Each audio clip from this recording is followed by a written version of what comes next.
And I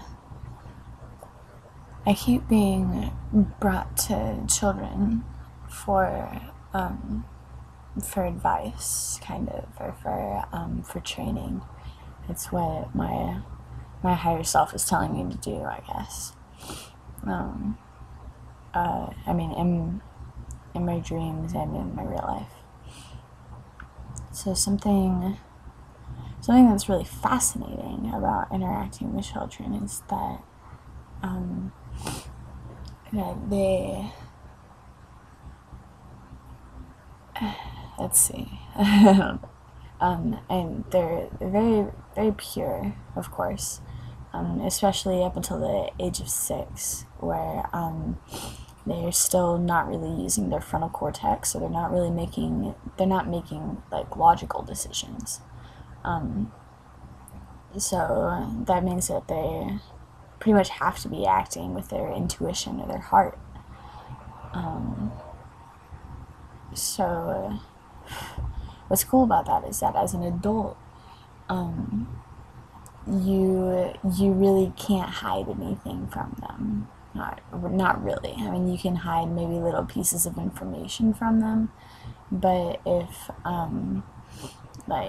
you come at them feeling a certain way that doesn't make any sense, or that's like some kind of irrational ego fear or something, they see it, right? They have that really deep empathic connection because they're taking in way more data than adults are, even though they're not able to process as much. But because they're not able to process as much with their brain, they're able to process. They're kind of just like responding in raw form to whatever is coming at them. So yeah, I mean, hanging out, being around kids or listening to kids is probably like the best ego test to see where you're at in your process. The other thing is that and so it's such a direct reflection, right? I think that's why. I mean, I guess like every demographic of people, every demographic gets abuse for their own reasons. I mean, not like for their own faults, but there's something so awesome about every demographic that it receives abuse sometimes in the current evolutionary stage that we're at in humanity. And the thing with kids is that they're really direct reflections, especially of the parents. One of the good things about being an adult and having kids is that if you get gridlocked on your personal transformation and you just like, I don't know how to get to the next one, then you have a kid, and that kid starts where you are pretty much, because he or she gets your whole download of existence thus far, and they get to go further. That's why every generation kind of does it a little bit better. Ooh, that reminds me. So generationally,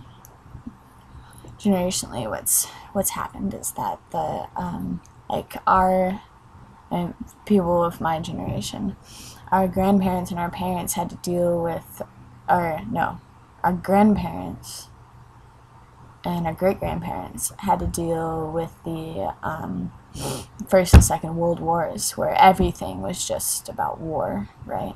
And I mean, really, everything's been about war in this country since then. Since we found out how much money we can make off of war. So what our parents had to do was kind of help eradicate some of the fear that everybody's gonna kill you. Everybody is out to kill you. Everybody has really dangerous weapons, and like everything is dangerous and awful. So that's what our parents had to deal with, and they had to like move into this place where they can just concentrate on their own lives and figure out what they think makes them successful, or at least follow whatever they were told makes them successful. And so what we're doing for our parents is it's a little more subtle than that.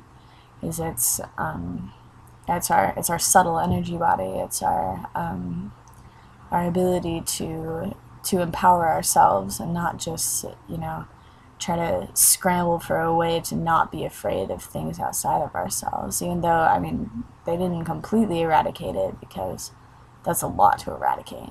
But they did a good job by just. By the way, that's my download about like the evolution of fear, I guess.